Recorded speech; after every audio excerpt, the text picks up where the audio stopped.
Kryetari i Odës Ekonomike të Maqedonisë Veri Perëndimore Mendi Qyra ka shpallur kandidaturën e tij si i pavarur për kryetar komune në Strug. Ai tha se kandidatura e tij nuk është garë për pushtet e as luftë kundër askujt, por siç theksoi ai është vetëm një thirrje për bashkim për të gjithë ata që e ndajnë të njëjtën ëndër për Strugën.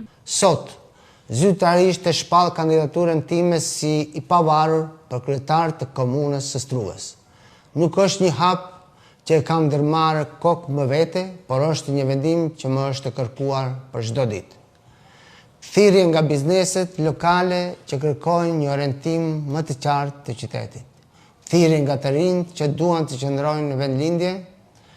Shtytje nga qytetarët e zakonshëm që nga unë kërkojnë guxim për të kandiduar dhe menaxhuar me qytetin tonë, me përgjegjësi dhe përkushtim.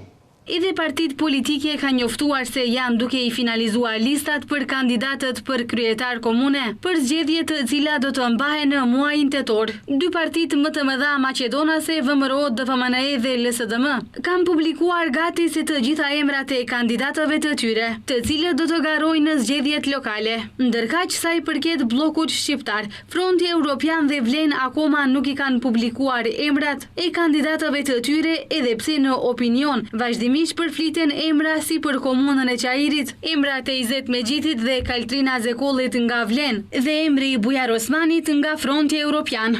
Ashtu edhe për komunat të tjera. Partitë politike disa herë kanë deklaruar se deri nga mesi i muajit korrik do të bëhen publik të gjitha emrat e kandidatëve për kryetar komunash.